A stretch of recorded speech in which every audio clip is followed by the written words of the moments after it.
I'm not feeling anything. You know. Then to the knees and the thigh, then we can move up to the body. So in the abdomen usually movement is taking place which can be easily felt, so you can be aware of that. And in the chest also similarly something is happening, you can be aware of it. Then the bottom is touching the, so this is our weight, so you can feel the pressure there. Then the back, lower back and the upper back similarly you can go up. And then you can come to the hands, the right hand, same thing, go up from here. And left hand, go up to this. Then see the face. Then see the back of the head. Come up to the top head where the hair are. So in this way we can scan the whole body. And just feel what is happening. So in the process of doing it, the mind will wander away here and there and all kinds of thoughts will come. So as soon as the mind wanders away, or as soon as you discover that the mind has wandered away, just stop. Relax and come back to your attention. That is the simplest thing to start with. So later, when you become more proficient, you can put your attention on the breathing process, the breath going in, going out. Deepak was mentioning you were attended that Anapanasati. So if you are comfortable with that, you can just do that. But if you do the body observation simultaneously, it will have a more strong effect. So whatever you feel comfortable, just do that. The main idea is just to be relaxed and not get tense about things. There will be a tendency for the mind to get tense. I'm not feeling that, I'm not feeling this, wandering mind. So just be aware. As soon as you be aware, relax and then shift your attention back to the object of attention. That's how we practice to begin with.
So,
after practice, मन भटकता रहा,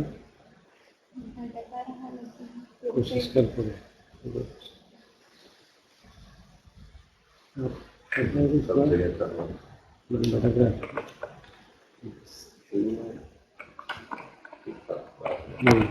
धीरे धीरे जैसे impact होने लगता है तो मन भटकना जैसे भटके फिर जैसे याद आए फिर शुरू कर practice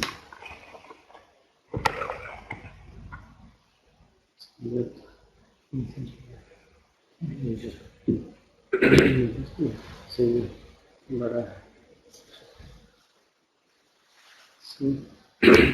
Rajesh, so this is the last chapter now.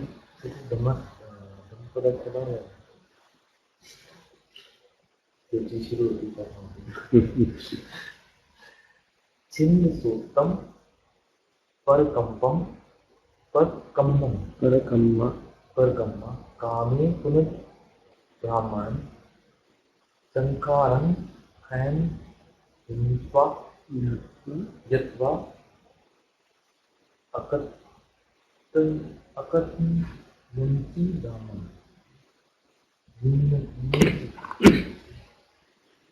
So translation निकाला तरी थोड़ा सा मुश्किल है छिन्न मतलब काटना छिन्न करते हैं छिन्न में काटना संस्कृत में छिन्न सोतम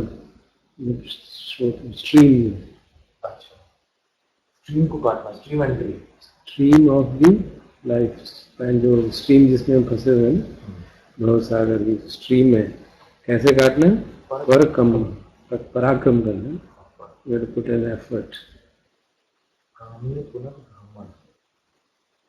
Anuda means remove मैंने दिया है ना इसमें Anuda means remove to dispel drive away so जो कामनाएं हैं उनको drive them away so says oh Brahman cut off the stream be energetic drive away desire stream meaning stream of repeated becoming संखारानाम खयन ज्ञात्वा ज्ञात्वा तो जानकर संखारों का क्षय having realized the destruction of the sankhara of the conditioned things akat अन्यूसी ब्राह्मण अकत जो uncreated है उसको अन्यूसी उसको जानो so you should know the uncreated of Brahman so that is the definition of Brahman according to That is what he is expected to do. So he didn't want to say all Brahmins are exploiters and this and that. He instead told them what is the proper law. So that is the story is also similar.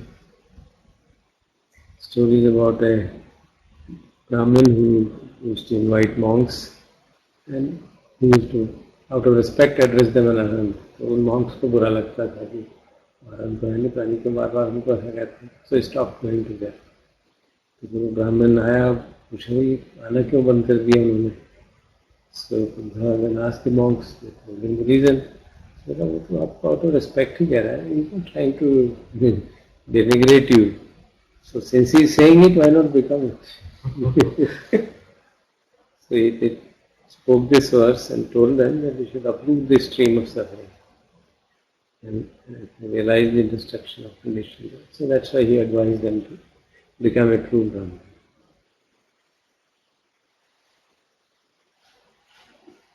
So,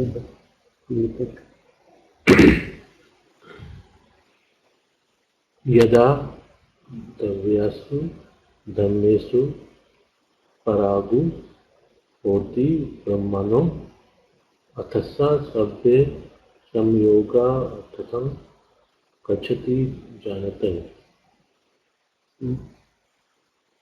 Write out. यदा मतलब जब द्रव्येषु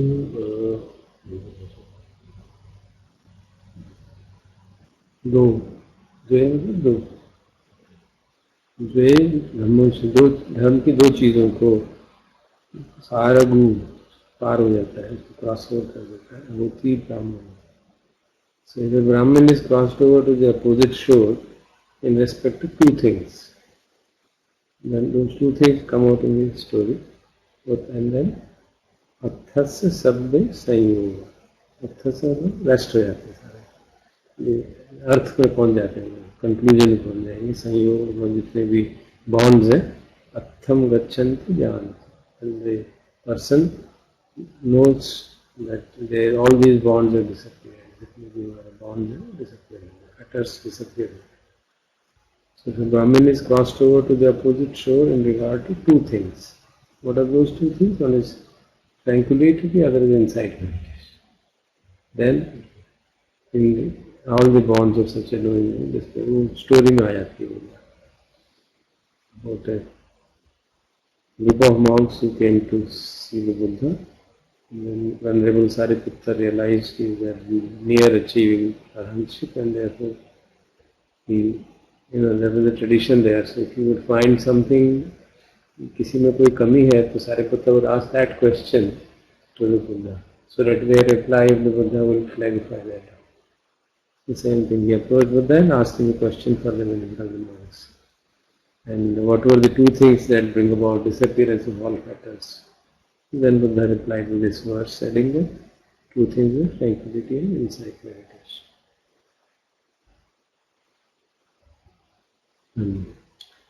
यस्य पारम अपारम वा पारापारम न विज्जति वीतद्धरम विसंयुक्तम तमहं ब्रूमि ब्राह्मणम्. Interesting. Up to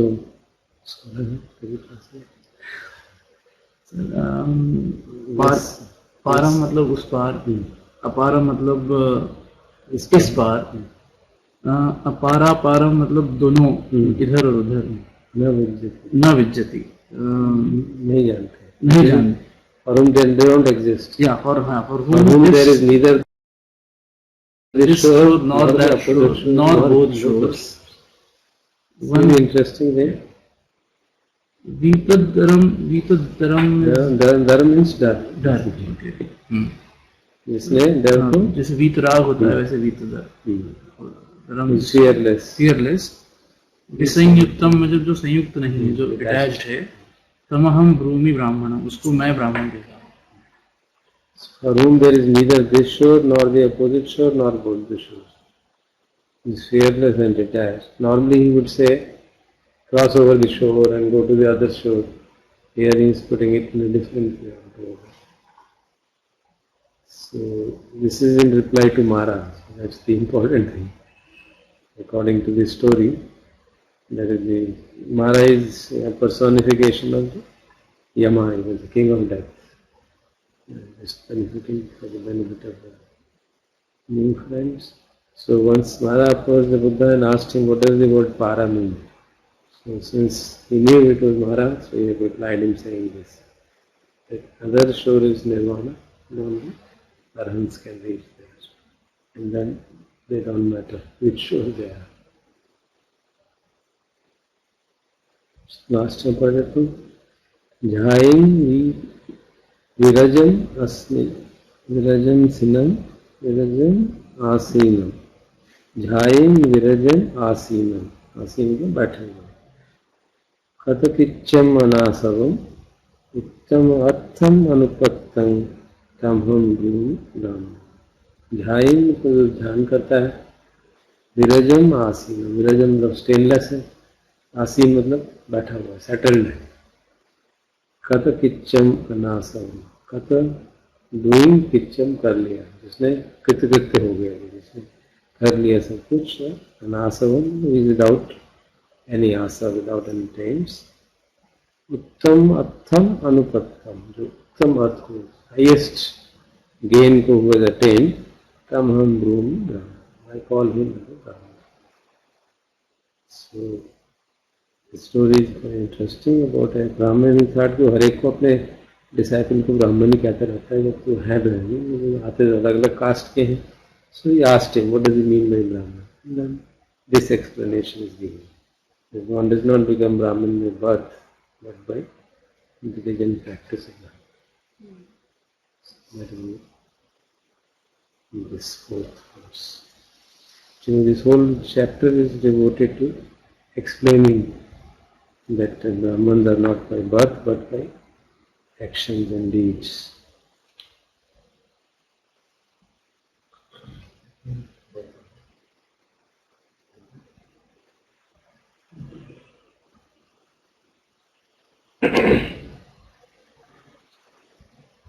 You want the book? Okay.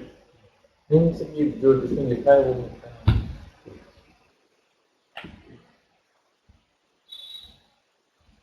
नया chapter शुरू करना है ना.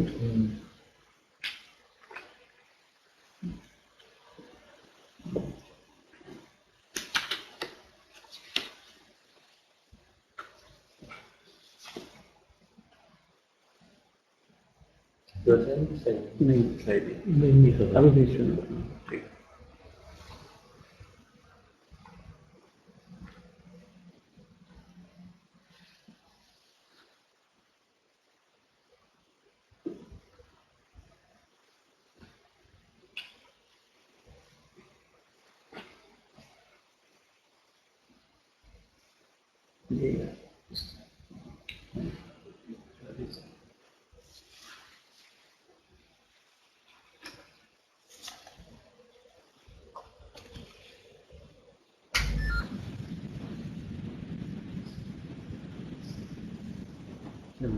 बटन बंद था सर. कौन सा बटन था मैंने प्लग लगाया था पावर का. अच्छा पता लग रहा था कि कम हो गई है charging.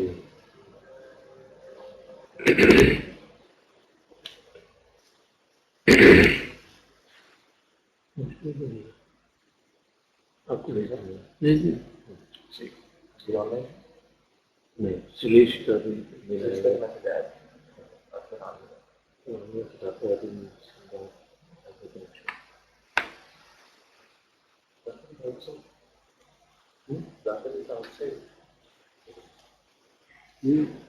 Zakar actually said that he does not have high bandwidth connection for several needs.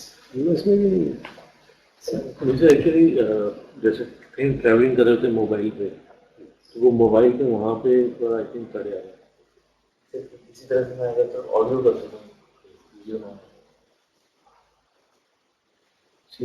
Purpose purpose बताया गया है.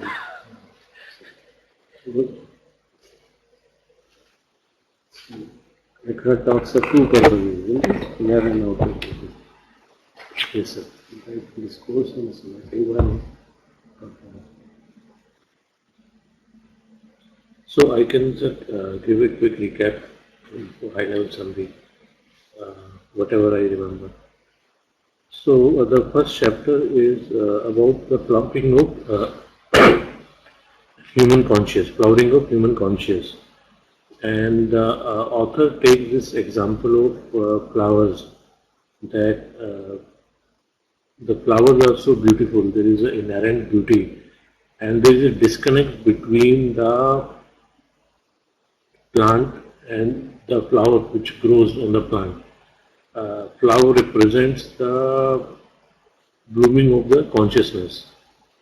Uh, at some level of some realization, and then the author wants to equate human consciousness with that we can have this widespread flowering of human consciousness, that we awaken to the inner purpose.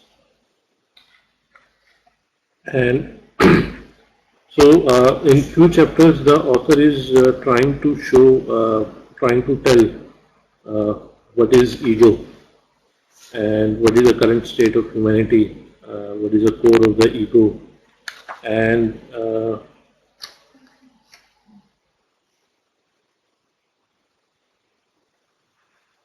so the author says that we get attached to this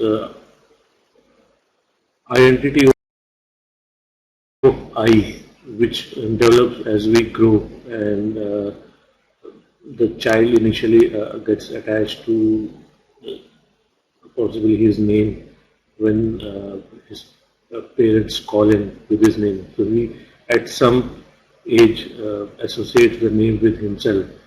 Then he associates the toy with himself, that this is his toy. And as we grow up, these toys are replaced by other things in the life, and we bring that association of me and I-ness. And along with the I, the biggest attachment comes to the body, which we regard as ours, and strongly get attached to our body.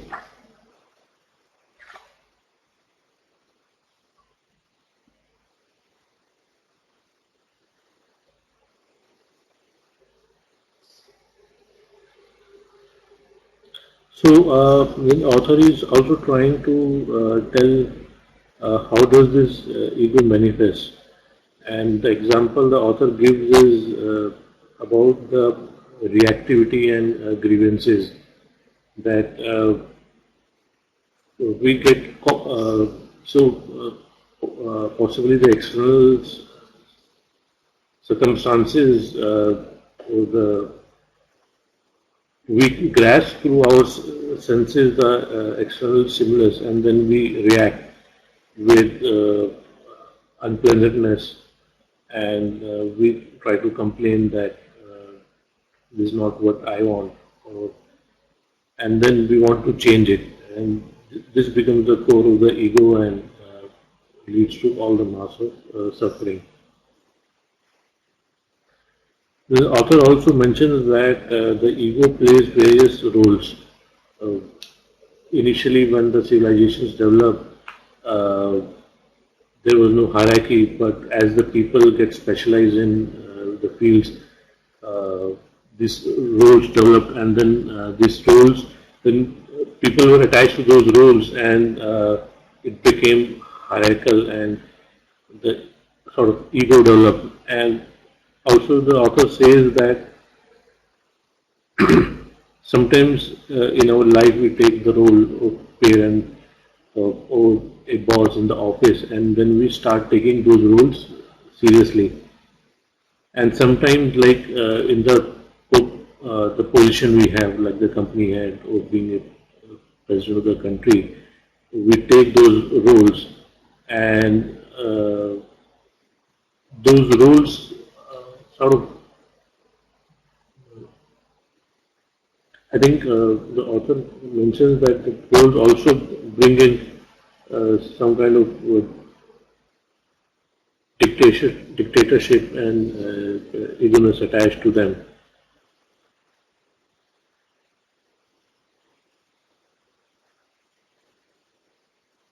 And when the author says that in the role playing, there can be this collective ego of the nations, where one nation believes in a particular thought, and like a quick example is that most of the Indians, when they talk about Pakistan, they have this certain idea which we have made, and no matter whether Pakistan is that or not, we get attached to those collective ego as a nation. Then the author also talks about the pain body concept, and pain body concept the author explains is that we have this deep residing painful emotions which keep coming on the surface, and they replenish themselves and then they go back, and when they come on the surface, we have all this negativity, and we sort of connect with the negativity of other people, and we react, and we possibly get angry.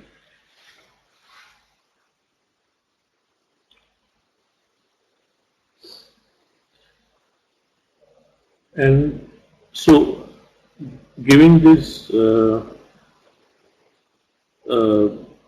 various phases of ego, then the author talks more about realizing your true self. He has this chapter called Breaking Free, where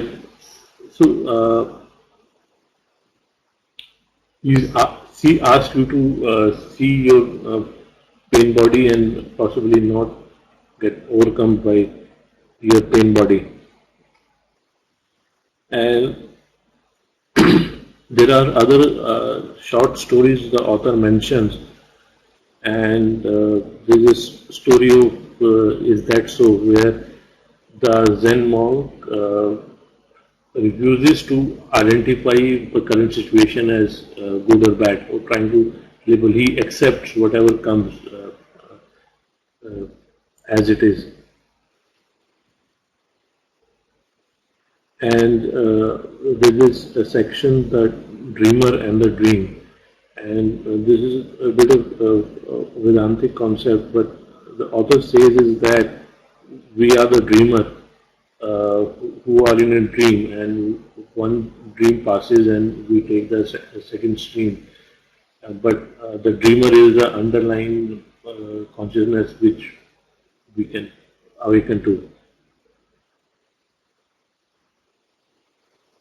And the last chapter, chapter 8, which we studied, was the discovery of the inner space.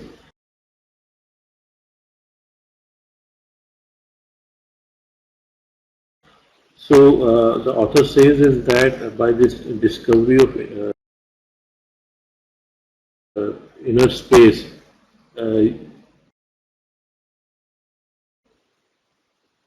change can, so you can realize your true self, or the consciousness you are, and he gives us small examples by which one can do that. And one simple example he gives is of a breath, that when you are conscious of your breath, so at that moment your thinking subsides and you are not associated with your thinking. And another thing he says is about the noticing the gaps. He says that as we perceive the things, we try to react to the things, and then we are caught in that loop, that external stimulus comes and we react. But before when the external stimulus comes and before we react, there is a sort of comprehending of what's happening. And if that duration increases, you can see the inner consciousness manifesting more itself. And then author talks about the stillness that possibly when you have this, so stillness is the another way by which you can discover the inner space. And now we are the second last chapter, your inner purpose. And so author tries to have both the views. So he talks about the inner purpose, and along with that he talks about the outer purpose. The outer purpose is what we do as living, the society in which we live, and how can the outer purpose align with your inner purpose. And the author tries to give the examples that whenever the outer purpose is misaligned with the inner purpose, that's the cause of the suffering we face in the life. And I'll move to the. Why is he doing it? Why is he discussing on this? What is the title of it? Okay, the title of the book is New Earth, and so possibly what the author says is that for thousands of the years we are stuck in this voice of our head, which is the thinking, and whatever we perceive or whatever we think, we have been taking it to be true, and we forget to align with the purpose of why we are here. And then the author says that as more and more people are able to manifest or see the boundless, possibly awaken to your inner purpose, there will be a new consciousness which will emerge on the earth. That talked about will be the new earth. So, And he's actually pointing, why has he written the book is that if we don't do that, if that does not happen, the earth will not be able to survive. The humanity as a whole is passing through a period, he mentions, you remember, about 20th century, the kind of violence that has taken place, both in terms of people dying, also in terms of environment dying. And that attempts to solve this problem in the domain of thinking would not work. If you think that you can work your way out through thinking and bring harmony in the world and within us. So it is the whole problem of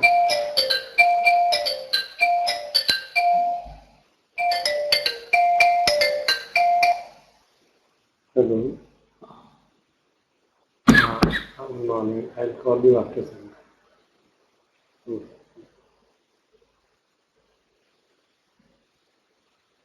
So what he's trying to say is that if this transformation does not happen, you will be in deep trouble. You will not survive beyond another century, either due to violence or due to pollution, environmental problems, and the associated problems which will arise of threatening the survival. And you can see the situation today in terms of climate change, in terms of violence. Both of them are quite grave. So what he's pointing out is that the solution to that will not lie in just making some rearrangement here and there.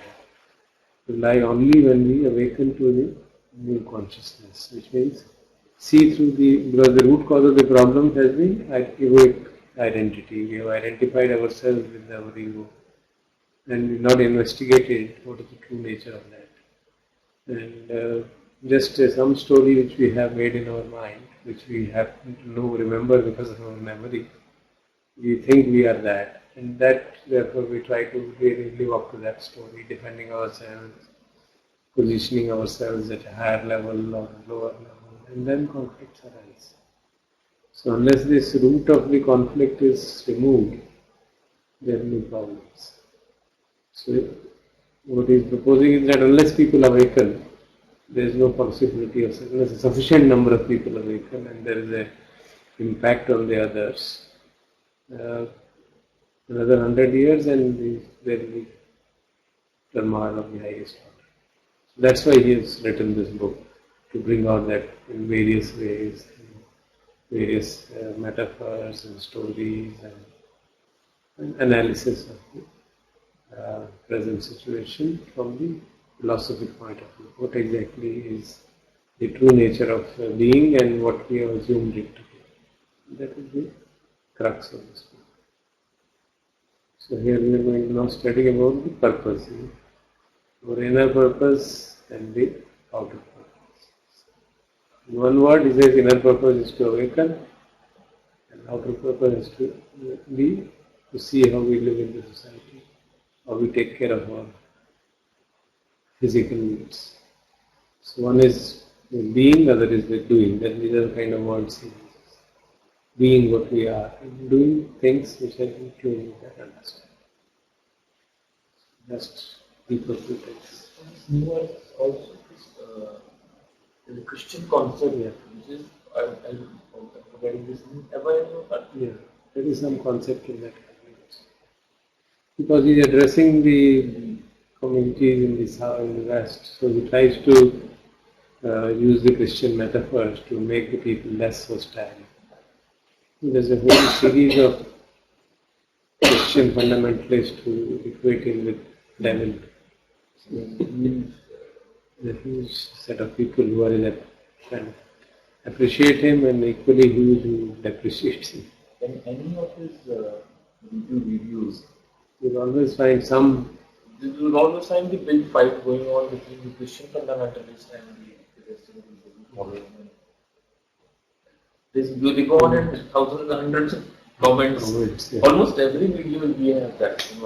As if people who don't agree with Eckhart go and listen to him also. Okay. Threatened. वो ऐसा होता है ना, उनको कोई दोस्त बताया था कि जरा देख लो, and then that creates a reaction.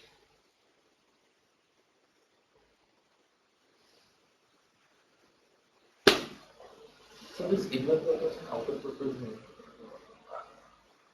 I have been discussing one way that I have been looking at is let go kind of attitude towards life. And I discussed this with people from our discussions. And I felt that I have